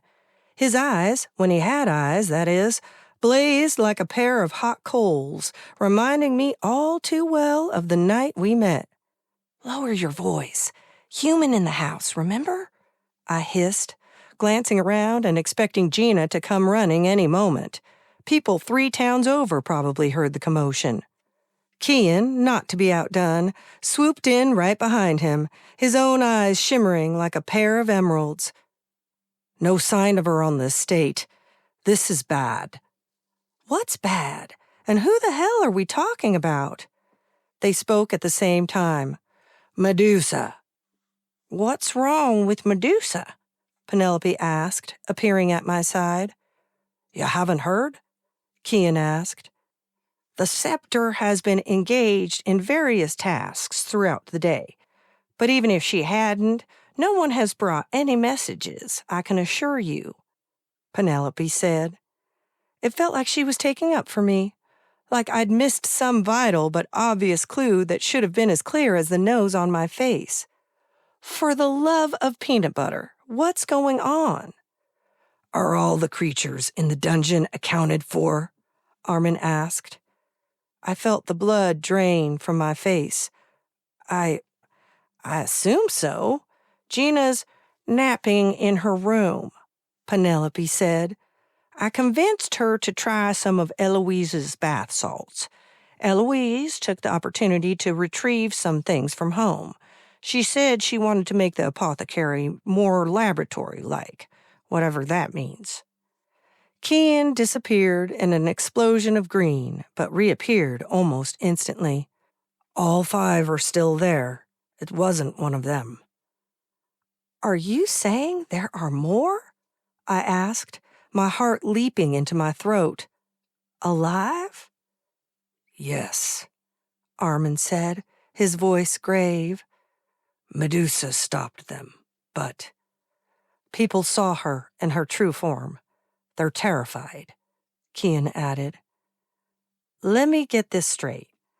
More of those things showed up, but Medusa stopped them. I'm assuming she did this the way I would expect Medusa to stop a threat like that? I paused, pointing 2 fingers dangerously close to my own eyeballs. And everyone in town is afraid of her? My voice rose several octaves on the last few words, making me sound like a hysterical soccer mom. They should be preparing a parade in her honor, Penelope quipped. She should have let me handle it, Armin growled. Why? I demanded. Why shouldn't she have used her goddess-given powers to protect everyone? First, because it's my job. Second, wait, do you know what happens when Medusa decides to use her powers? Armin folded his enormous arms and waited. His jaw worked back and forth in agitation. My mouth went dry, and I shook my head. It's not a pretty sight, Kian said, his voice as patient as Armin's was impatient. She's hardly recognizable. More serpent than woman. There are those in town who can't even stand to see the beast take over in a werewolf, but a huge snake that can turn you to stone with a single look? Alex, they're scared. Yup, got it. Woman goes into beast mode, literally, and saves lives, again, literally, and she's the one they're afraid of. Makes perfect sense. I was so angry my teeth were vibrating in my skull. Where is she now? I need to make sure she's okay. We'd kind of hoped she'd come here, Kian said. I paced back and forth in the entry hall, running my hands through my hair and chewing the inside of my cheek. Penelope, got any baked goods on hand and a basket?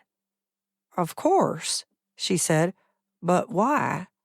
I threw my hands in the air. I figured you'd tackle me if I tried to visit Medusa, unannounced and without a gift. Penelope gave a quick curt nod of approval and rushed off in the direction of the kitchen. You can't be serious, Armin said. Didn't you hear what I said? She's transformed. She's not herself, and she's 1,000,000 times more dangerous than any pack of werewolves could ever hope to be. Don't let Sylvia hear you say that, Kian said. But he's not wrong, Alex. This isn't a good idea. Not while she's, you know. Penelope reappeared at my side in a flash of red light. For crying out loud, you two, you do not get to question the Scepter's decisions. Besides, do you honestly think that even in her other form, Medusa would mistake the Scepter carrying a basket of muffins and cookies as someone there to take her head off? Don't be daft. Penelope pulled back the corner of the embroidered kitchen towel. I packed extra macadamia nut. She ate 3 earlier, so I think they're her favorite. Laura left for Knoxville over an hour ago. Do you have any idea what she'll do to me if I let you waltz over to visit Medusa under these circumstances without her? Armin bellowed. He was too large, too loud, and too much in my business. Let me? I'm sorry, could you repeat that part again? Because I know you didn't just say you weren't going to let me do something. My nostrils flared. Armin didn't know it, but he just pressed my magic button, and not the fun one. That's not what I meant, he said. By all means, elaborate. I folded my arms, shifting my weight to one leg. I'll wait. Penelope elbowed Kian in the side. Got any popcorn? Not now, please, I said, and turned my attention back to Armin.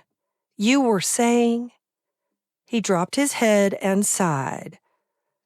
That if you insist on visiting Medusa without Laura, I would appreciate it if you would let me go with you.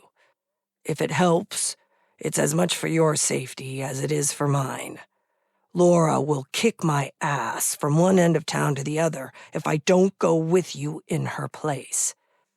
That man's not used to being handled like that, Penelope said in a barely hushed voice.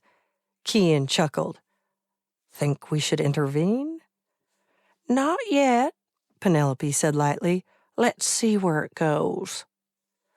Armin turned his head to glare at them, letting his eyes fill with the flaming red coals I'd seen the first time we met. I bit back on my irritation and pretended to consider his request. For crying out loud, he grumbled, the decision is yours to make, Scepter. I only ask that you allow me to accompany you in my cousin's absence. Thank you. But the answer is no. I need you in town doing what sheriffs do, particularly the part about making sure everyone feels safe so they don't decide to form an angry mob. Kian can go with me so Laura won't have a reason to be upset with you.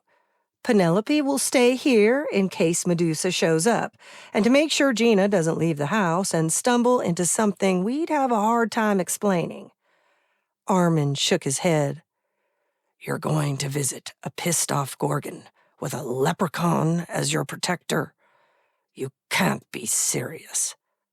This leprechaun has more than a few tricks up his sleeve, Nachtmare, Kian said, his voice dangerously low.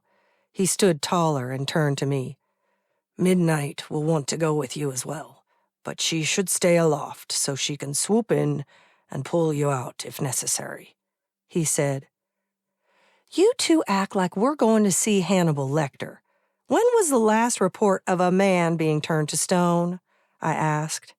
Never mind, I don't want to know. I'll talk to Midnight on the way.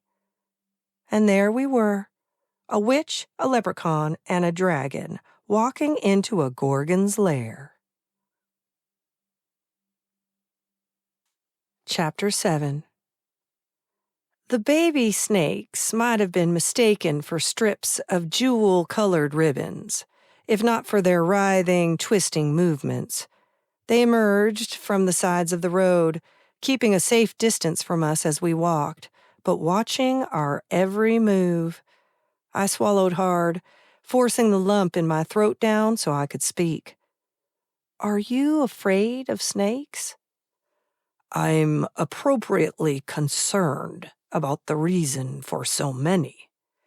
Kian reached up and plucked 2 pairs of dark sunglasses from his shirt pocket and slid the first pair on, passing me the other. Do you really think these will help? He shrugged. Figure they're better than nothing. Medusa's glasses were quite different from a regular pair of shades, but I didn't remind him. We walked in silence for several more minutes when Kian blew out a large breath and shook his head. You know, I'm not sure I believe the stories about her kind. All gorgons, or just this one? We rounded the last curve as Medusa's cottage came into view. Kian adjusted his glasses, pushing them as far up the bridge of his nose as they'd go, and swallowed hard. Both. She's afflicted by a curse she had nothing to do with, much like you.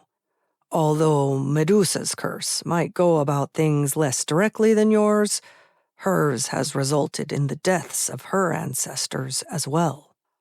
I considered those similarities in silence as we continued walking, but there was no time to respond. Medusa shot out of the front door like a rocket, a suitcase in one hand and Rishi at her other side on full alert. The queen cobra wouldn't be able to look Kian in the eye, even at her full height, but it would be close. But if there was any sign of a monster in Medusa, I couldn't find it. She lifted the suitcase a few inches before letting it fall to her side again. You don't have to ask me to leave. We're on our way now, Scepter. I deeply regret any trouble I've caused you. I still hadn't gotten used to the sound of her voice. It was definitely on the creepy side. Soft and hissy, but powerful beyond anything my imagination could have conjured up on its own. We're not here to ask you to leave, I said, holding up the basket of baked treats. Penelope sent extras of the macadamia nut cookies. She thought you liked them. Medusa's lips pressed into a thin-lipped smile as she took a few tentative steps toward us, walking slowly to allow the baby snakes time to move so she wouldn't step on them. I'm sorry. I'm confused. You're not asking me to leave? And you brought me cookies? And muffins, too.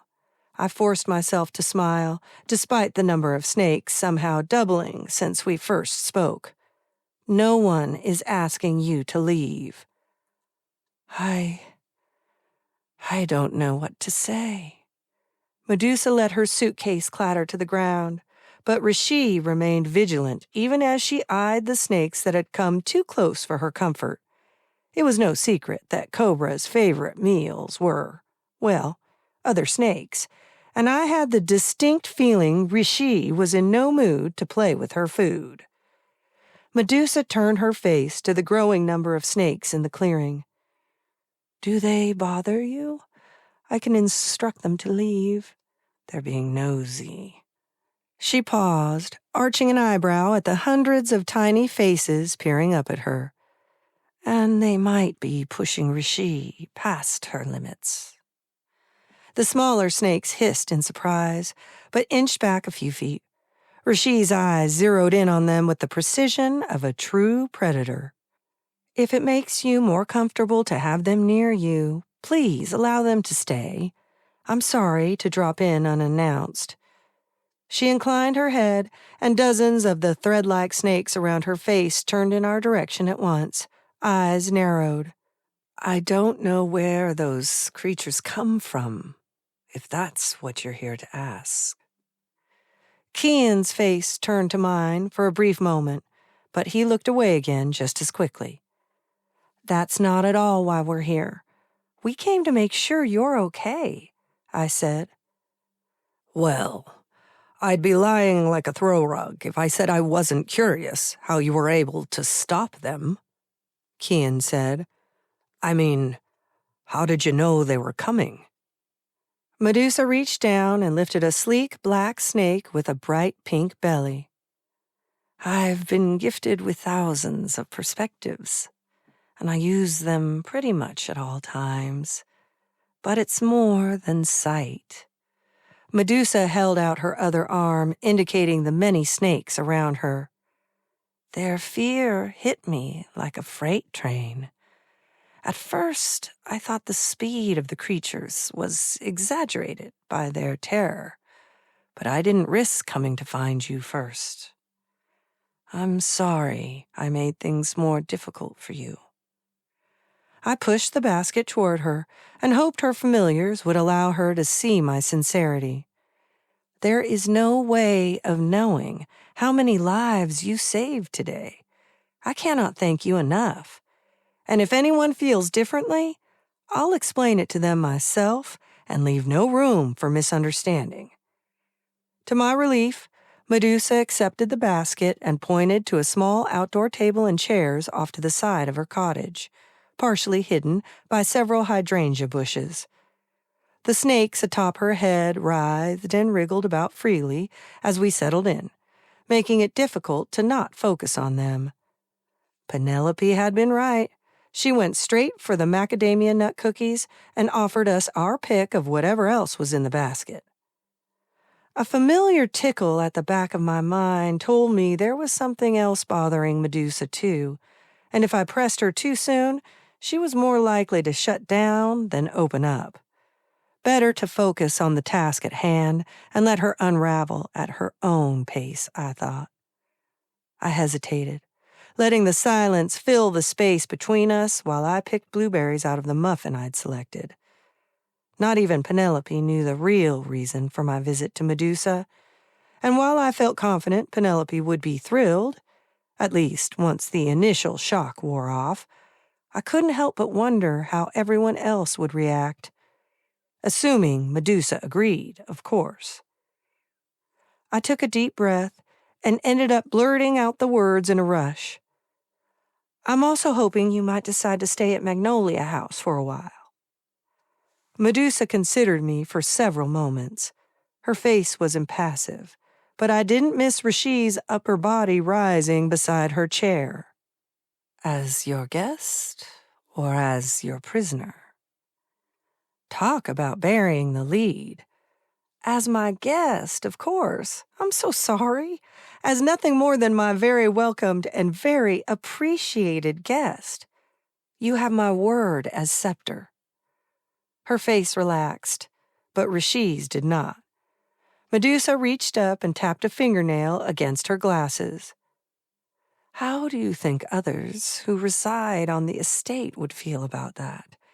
Dragon's glass is enough to put most at ease for a little while, but I make even the most accepting people uncomfortable after a few minutes. She smiled again, and hundreds of the tiny purple snakes atop her head turned in my direction, unblinking. I don't want to pressure you, but I believe there are at least a couple of others who would be just as delighted as I would.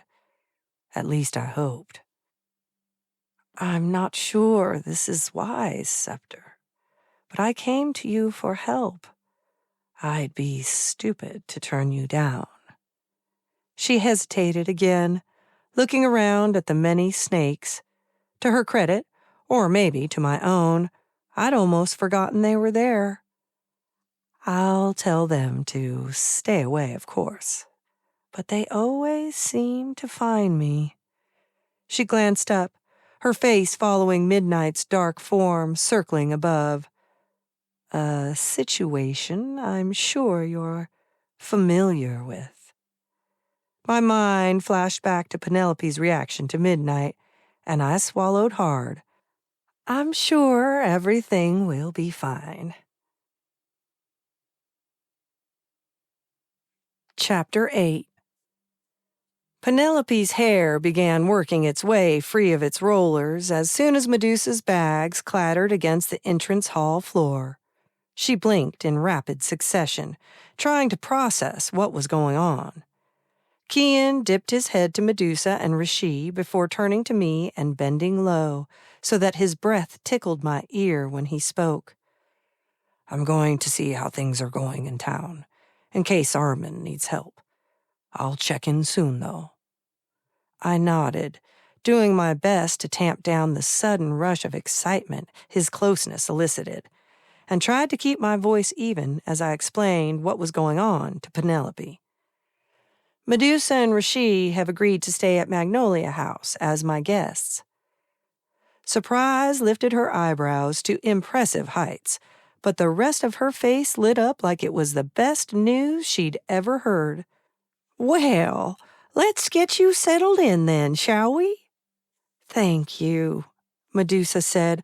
I'm sorry to intrude so late in the evening. You couldn't intrude if you tried, Penelope gushed. Forgive my stupor. I've already had my valerian tea. It makes me sleep like the dead, and I've already got a zombie brain to prove it. She laughed, flitting about and murmuring about which room would be most comfortable for Medusa and her familiar Rishi. I worried that Rishi's presence was more disconcerting to Penelope than she would ever admit, especially in front of Medusa. Rishi might have been better behaved than even the most well-trained service dog, but she had to be 20 feet long if it was an inch, and could look a grown man straight in the eye when she lifted her body. That alone would be enough to make most folks turn tail and run like hell. Gina chose that moment to step out from the apothecary and stopped cold as soon as her eyes landed on Rishi. It was wrong, but I couldn't help pausing to savor the moment. Gina was speechless. I didn't think it was possible, and it didn't last for long. Oh, my Lord, heavens to Betsy! No one can accuse you of not embracing your name, can they, girl? Gina dipped her head, bowing to Rishi, and was stunned speechless for another 2.3 seconds when Rishi lifted herself from the floor and returned the gesture. Oh, I want to pet her so bad, but I'm pretty sure I'd pee myself and pass right out. Medusa took the gushing in stride, but Rishi's head whipped around to meet Medusa's eyes with lightning speed. I didn't know snakes could have facial expressions, but Rishi's clearly said, Do not let this flamboyant female fawn over me, or I will trip you every chance I get. I swear I will. Any other time I would encourage you to pet her, Medusa began. Rishi's eyes widened in horror, the tip of her forked tongue poised at the edge of her mouth, but Medusa continued on. However, she's preparing for a shed, and it would be quite uncomfortable for her right now. Thank you for understanding. Gina nodded and agreed with enthusiasm, and Rishi used the opportunity to escape to the other side of the entry hall. I turned to Penelope while they chatted and dropped my voice. Can you make sure everyone is aware that Rishi will be around more often, and probably a few of her smaller familiars as well? We'll all need to watch our step and our manners. Penelope stood taller, like a soldier accepting her marching orders, and promised to make sure everyone was on their best behavior. Anyone who embarrasses you or this estate over a few danger noodles will wish they'd snuggled up with 1,000 of the little beasties by the time I'm through with them." 2 quick raps on the door preceded Armin barging in, and Penelope wasted no time in asking him to help take Medusa's things to her room. She gave me a playful wink, knowing good and well what she was doing, and gave Gina a meaningful sideways glance that said, "Don't be angry with me. No unnecessary magic in front of the human. Not my fault." Armin stooped to gather up Medusa's bags and began trudging up the stairs, mumbling something about somehow always playing the bellhop. "Kian just went into town to see if you needed any assistance," I said. "I'm surprised you didn't run into each other." That last part was for Gina's benefit, since she couldn't possibly know that I was the only one there who still used her own 2 feet to get most places, instead of magic. "You can probably catch up to him if you hurry." Armin growled, and I didn't bother to hide my laugh. With Medusa settling into her suite, I took the opportunity to check in with Gina about my other house guests, the smelly ones. "Any ideas yet?" I asked. Gina took a seat at the dining table and pulled a small plastic rectangle from her case, which I noticed had been repacked with all of the equipment and specimen jars. Only the jars weren't empty anymore. "I'll be able to tell you more once I'm back at the lab. I didn't want to alarm the others, but Alex?" She watched me with wide eyes as she slid the piece of plastic so that it sat between us. "This is a hematrace test. It tells us whether a blood sample is animal or human." She paused again, watching me.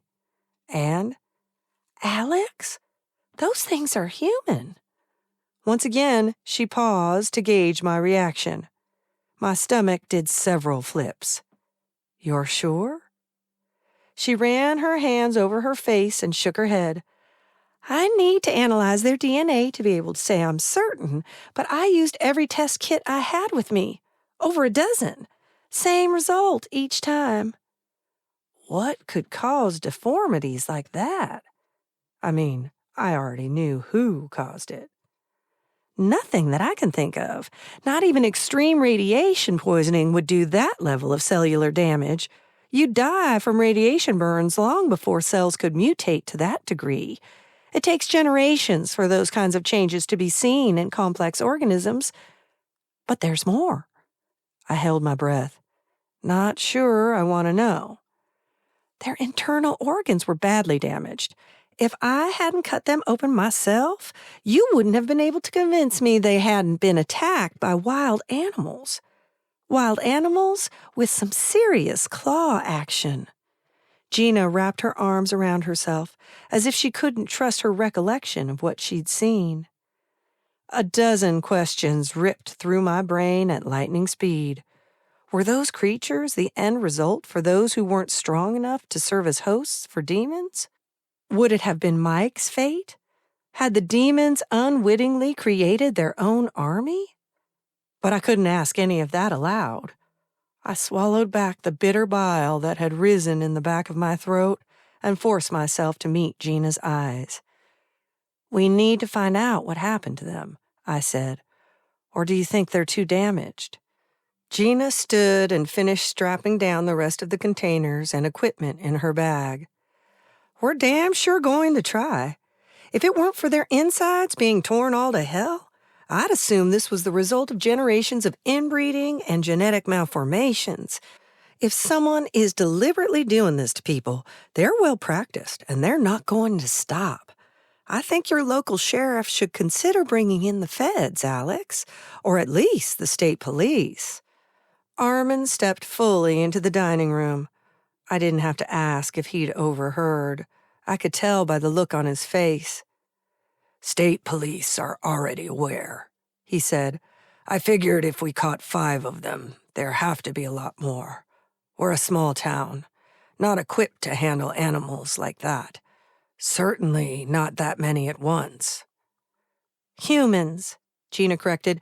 "If the blood tests are accurate, they're humans. Or they were." He gave a non-committal grunt. If you say so. Let me know if you come across any other information you think they need to know. I can pass it up through the correct channels, so it doesn't sound like someone had one hallucinogen too many. Armin inclined his head to each of us and left the room. I didn't think he'd really called the state police, but he might have if he was worried that those things might go after unsuspecting humans. Read, incapable of defending themselves. She waited for him to be out of earshot and stepped closer so she could lower her voice. I know you have some inkling about the kind of research done in my labs, and I'm telling you that whatever you've managed to piece together, you still don't know the half of it. So when I tell you I'm freaked the hell out by this, that should tell you something. It was then that I noticed the slight tremor in her hands had returned. Gina was truly shaken up. Being that I'd pieced together a fair amount more about her labs than she realized, well, it was my turn to be freaked the hell out. Is there something else you're not telling me? Gina folded her arms across her chest, reaching up to tuck a strand of hair behind one ear. I've only seen something like this once before, but Alex. Until this, I thought he was insane, and that he'd managed to fake his data so well that even I couldn't figure it out. Now, I'm not sure his data was altered. I've got 5 humanesque creatures in my dungeon-like basement which refuse to decay in my newly inherited estate. Just tell me. She rubbed the back of her neck and took a half step closer to me. Her voice was barely a harsh whisper when she spoke. I'm breaking my own non-disclosures by telling you any of this. Gina paused again, glancing around as if she expected a cameraman to be lurking behind a tapestry. And if I didn't think there were more of those things, and that they were perfectly capable of killing someone, I wouldn't do it. She was silent for several heartbeats. I knew because mine was pounding in my ears. About 10 years ago, a new scientist joined our team, Philip Hoffman. Brilliant, eccentric, and pushing all the boundaries. So he fit right in, I said. Exactly. But then he started reporting data that just wasn't possible. Complex mutations in multi-system organisms occurring in hours instead of generations. Genetic modifications that resulted in unbelievable traits, extreme speed, manipulation of time and space. I mean, really out there stuff. Gina paused again, but I was afraid to push for more immediately.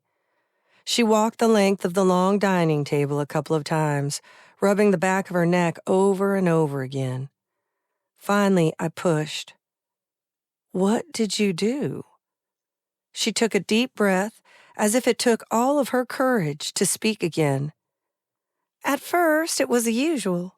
Asking him to confirm his data. Then, for hard copies of the records. I have access to it all anyways, of course, but I try to give researchers their space unless I have no choice but to step in. We spend a lot of money, you know.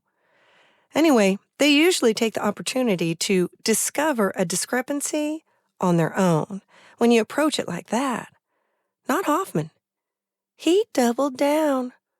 But he crossed the line when he went on a rant about how me questioning him disrupted the natural order of things. What the hell? Oh, right. How dare a woman usurp authority over him? So I did a hard dive into his work, downloaded his servers, pulled his video feeds, the works. She watched me for another minute, as if she worried I might think she was insane for what would come next. Dude was into some heavy occult bullshit.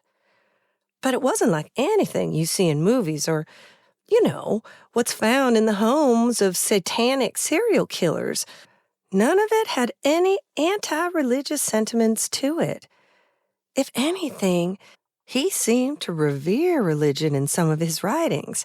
I was completely unprepared. So, was he? Suffering from delusions, or something worse, I asked. I hoped and prayed that he was, for all our sakes. Of course, he's in an inpatient treatment program, has been ever since. But the thing is, she turned, looking out the window before turning back to me. His data checked out.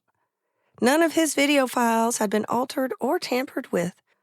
And we had the best experts money could buy to examine them. Twice. And one of them looked like those things downstairs, I whispered. She nodded. I don't think it was identical, at least not from what I remember, but it was close. I'm heading back to Knoxville tonight. Gina patiently held up one hand to stave off my objections. I'll be fine. I had a nice long nap earlier, and I won't be able to sleep until I've checked those old files. She paused again, massaging the wrinkles from her forehead. Please, this has to stay between us, but there's no reason your sheriff friend can't make sure people are aware.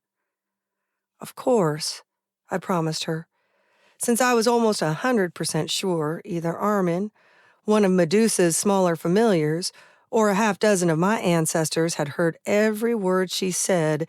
It technically wasn't a lie.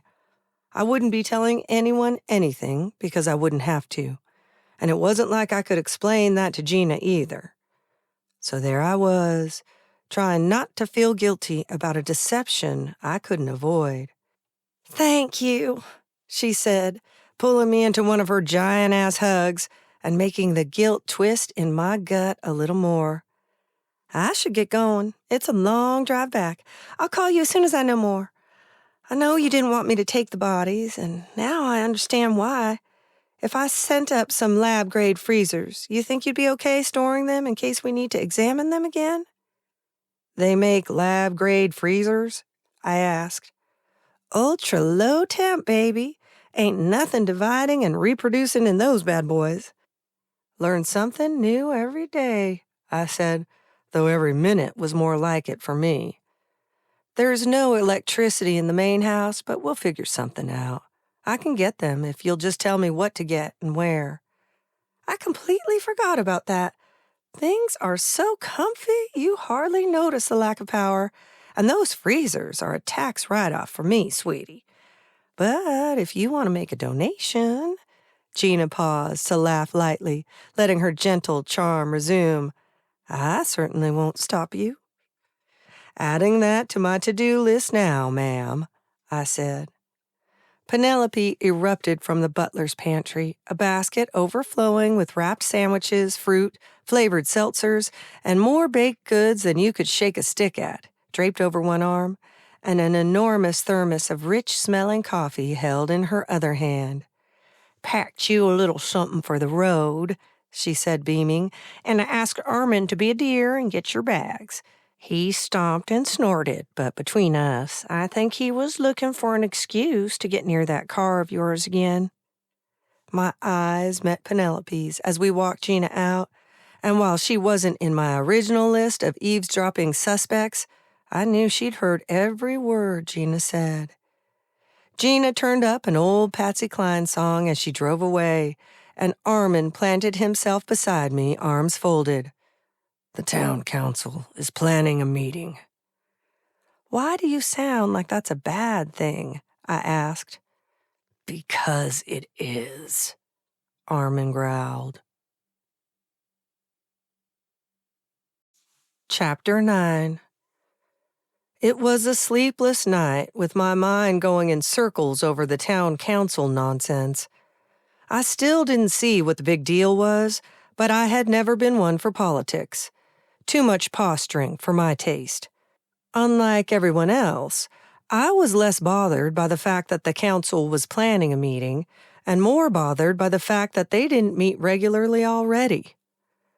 Luckily, additional practice with the new crop of watermelons turned out to be the perfect outlet for my frustration.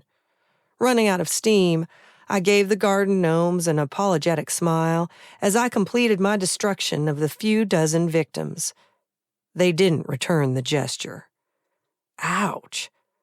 Do you know how hard it is to piss off a garden gnome? They're the most zen-like creatures I've ever met. One by one, the others came to serve as witnesses to my watermelon-bursting prowess, if only for a few minutes at a time. But Sigrith and Medusa remained, and soon enough my great-grandmother's intense focus on Medusa caught my attention. It was impossible to miss, even through my agitation. Hell, I could almost hear the wheels turning in her head. Finally, Sigrith's eyes flashed to mine, then back to Medusa's, and she cleared her throat, as if she still had a throat to clear, but pointing that out felt rude. Plus, I was more interested in what Sigrith was up to than anything else, and I had no doubt she was up to something, or about to be. "Medusa, my dear," Sigrith began. My dear? Oh, she was definitely up to something.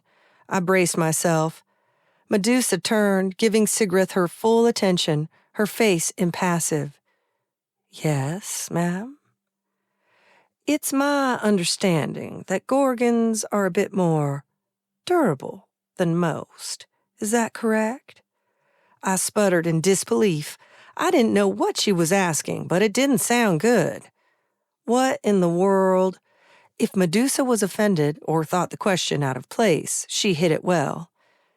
"It depends on the scenario," she explained.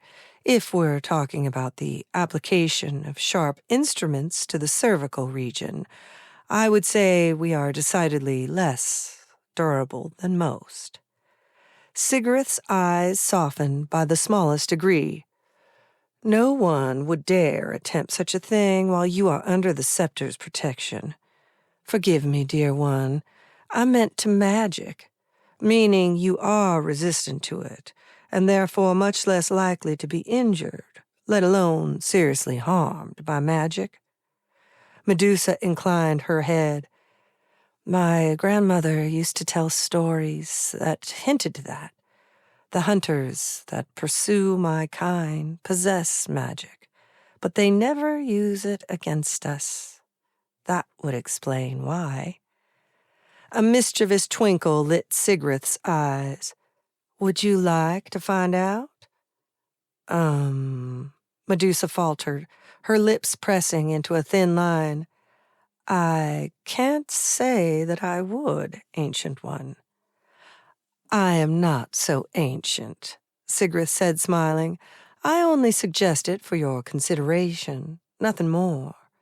Alex is stepping into her role later in life than most, and while she is consumed with concern for herself and her children, those are not the immediate points she should be focused on when performing a spell."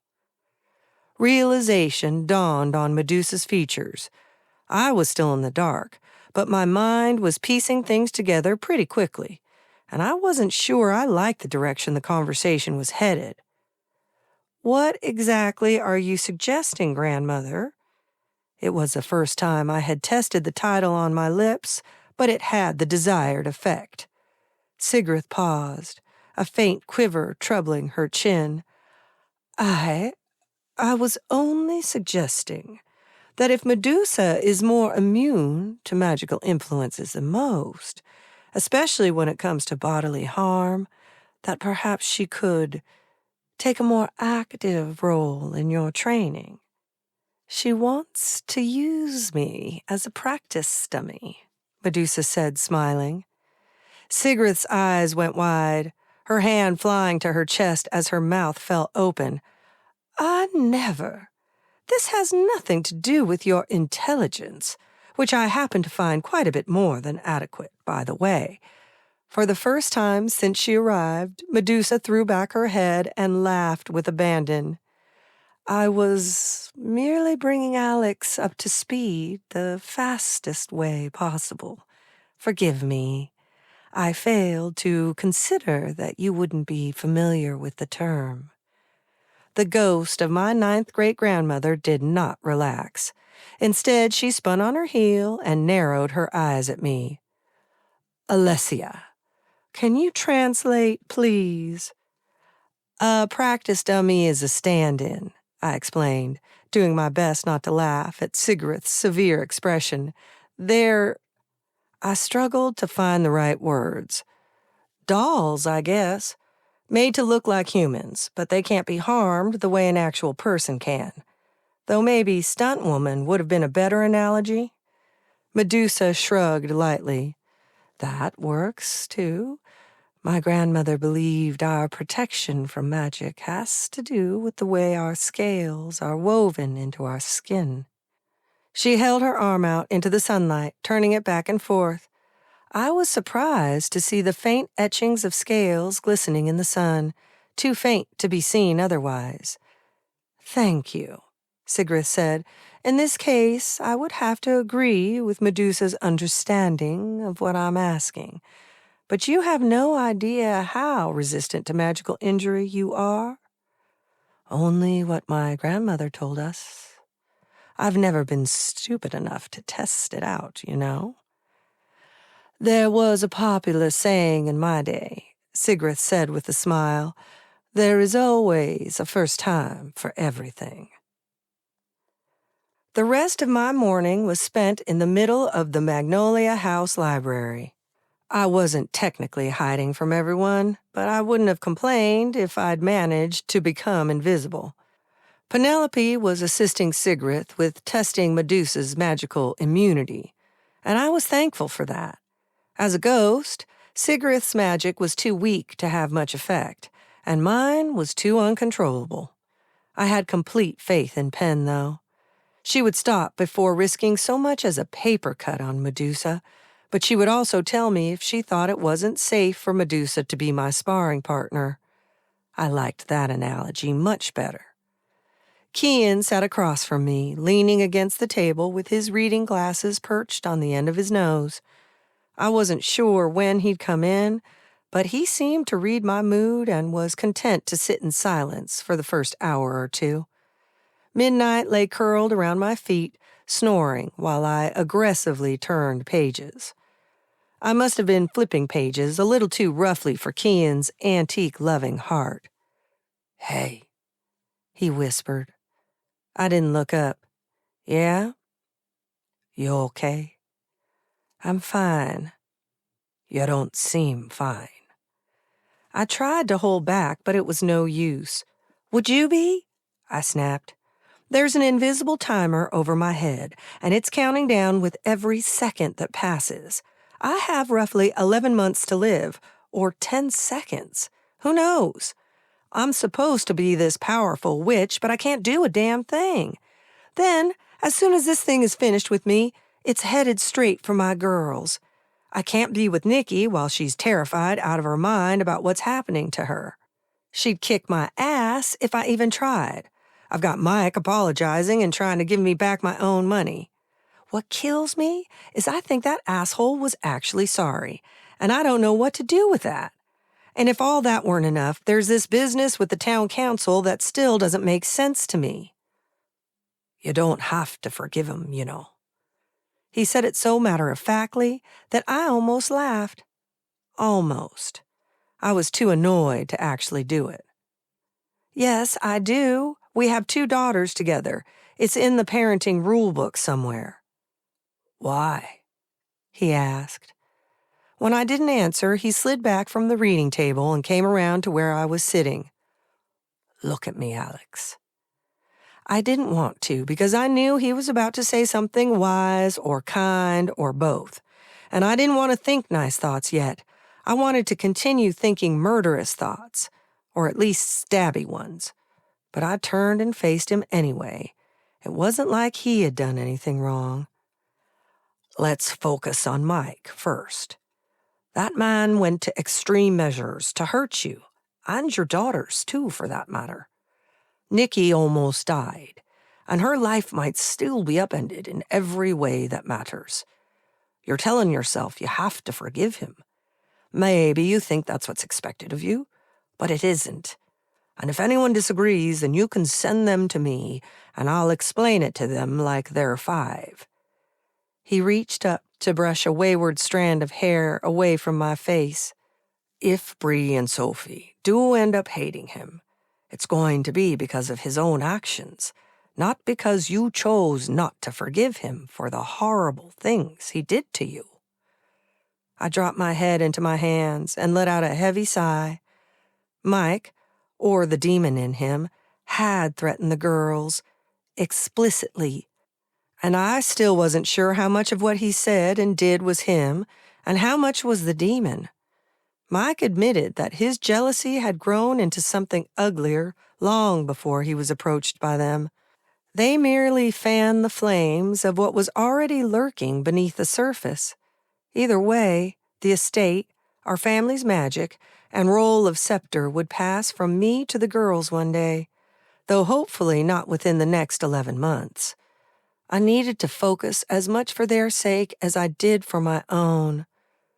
I let out a loud, overly dramatic groan to signal my surrender. And I should be focusing on figuring out my own crap. Nothing else matters right now, not even my issues with Mike. Unfortunately, he said, unless you want to lift your order that none of us can kill him, in which case I would be happy to oblige. I choked out a strangled laugh despite myself and pushed at his arm, which didn't move an inch. Go. Back to work. You're right, and I know it. Don't let this business with the town council bother you either. They were perfunctory at best, even before your arrival. Armin and I moved the statues out of the middle of town late last night. That should help quell everyone's fears some. I nodded, hoping and praying he was right, and took a moment to send Nikki a text to check in with her, and then sent another to Sylvia so she could tell me what Nikki wouldn't, followed by 2 more to the girls while I was at it, just to tell them how much I loved them. The tightness in my chest relaxed some when the girls responded, and I was able to be more objective about the direction our research was taking. Sifting through tomes of information would probably be daunting for some, but what I lacked in magical talent, I more than made up for in tenacity and research ability. There had to be a way to figure it out. Lean on your strengths, right? At least that's what I told myself I was doing, instead of hiding. Okay, I have to know. Why do you wear readers if you don't need them? I asked. Kian's mouth twisted up into an impish grin. After seeing how yours highlights your wisdom and intelligence, I hoped they could do the same for me. Hardy har har. Now tell the truth. He leaned back and removed the glasses, passing them to me. Try them on. Half expecting them to suction to my face like a distinguished version of the mask, I removed my own readers and tentatively replaced them with Kian's. And? Now read. I turned my attention back to the latest tome I'd been perusing for obvious but forgotten ways to remove ancient demon blood curses, and let my eyes follow the written lines. Wow, these work way better than mine. What strength are they? Leprechaun strength, he said, smiling. They're spelled to meet the needs of the wearer. I might age slower than humans, but I suffer from the same ailments as the human age I appear to be. The eyes are the first to go, you know. I lifted my own pitiful excuse for reading glasses and nodded. Indeed I do. Where do I get a pair like yours? He held out his overly large hand for me to give him my glasses. Covering them with his other Sasquatch-sized palm, he whispered a few syllables of what I had come to recognize as ancient Gaelic. A hum of energy vibrated against my ears, followed by a warm green light pulsing around Kian's fingers. There, that should do it. He passed them back to me, letting his fingers brush slowly against the center of my hand, and lingering there a little longer than necessary. How do you know you're officially middle-aged? when flirting involves your effing reading glasses. I cleared my throat and slipped them on. You are amazing. Words haven't been this crisp on the page since I was in college. Kian's smile brightened. Glad to help. If you two are quite finished, Penelope said, waggling her eyebrows at me as she walked into the library, I'm here to report on our progress. Penelope plopped down beside me and rubbed the back of her neck. I threw everything but the kitchen sink at Medusa, and she was able to deflect every bit of it. It's not as passive as she first thought it was. It's instinctual for her, but she took an active role in repelling the stronger spells. She'll be a huge asset in your training. I'm sure of it. I could not agree more. The ghost of Brynhild, my oldest ancestor on the estate, appeared behind Kian. He almost leaped onto the table in surprise, which she found amusing. Brynhild was the most severe of my ancestors, so seeing her amused did wonders for what remained of my cranky mood, at least for a few minutes. Forgive me, she said, not looking at all apologetic. I was hesitant to visit, but when I heard the council was trying to convene. You're worried about it too? I asked. I tried to ignore the fact that my ancestors could apparently hear our conversations without our knowledge. I believe Kian is correct. The council is acting out of fear. Some of which is of Medusa herself, foolish as it may be. Fear is always a dangerous thing, my dear. The false versions of her family story are ancient and embedded into our collective consciousness. Medusa's line has lived alone for ages now. To live in a community again, they must become part of that community, or else that fear will continue to fester. When people believe you're the boogeyman, Penelope began, and they never see that you're not. But whose responsibility is it to fix it? Kian asked. You can't blame the town for being afraid of Medusa, not after centuries of being told she's a monster. And you can't blame Medusa for being afraid of everyone in town. Who's supposed to reach out to whom first? I let my head fall to the table with a thud. Me, us, we should be pulling people together. Another wise statement, granddaughter. Though it would be unfair to expect so much of yourself in less than a single moon. Brynhild smiled so that the edges of her eyes crinkled into the same pattern that formed around my own. You said part of their fear has to do with Medusa. What about the rest of it? I asked. Brynhild came to hover at my side, resting her semi-translucent hand on my shoulder. I believe it boils down to trust. Our people are overjoyed at your return, but they do not yet trust you to protect them. When people do not trust that their leaders are capable, they will try to provide their own protection, and sometimes they can. Under normal circumstances, it would be wise to remain neutral and let them discover their strengths and their weaknesses in due course. Unfortunately, given the appearance of more of those creatures and the multiple threats to Medusa, remaining neutral in this situation could be disastrous. I am sorry if that is difficult to hear, my child. This is not your fault. Your friends are correct. You must show strength, not to overpower them, but to reassure them they are safe. Brynhild paused before lifting her hand to my forehead and tracing something against my skin. First a circle, followed by what felt like multiple lines within it. Each mark warmed and cooled as her hand moved. That should help some, she whispered. Kian and Penelope dipped their heads in reverence while I sat there gaping at everyone like an idiot. Oh, I'm afraid that took more out of me than I anticipated. Brynhild glanced down at her already fading form and scoffed. Not as strong as I used to be, you know? She leaned forward and touched her lips to the top of my head, so light it was almost like a breeze. Verdammt, she hissed, tossing her hands into the air, and she was gone. You think she's okay? Kian asked in a hushed voice. I've heard of ghosts getting a wee bit touched in the head over time. Never dreamed it could happen with your ancestors, though.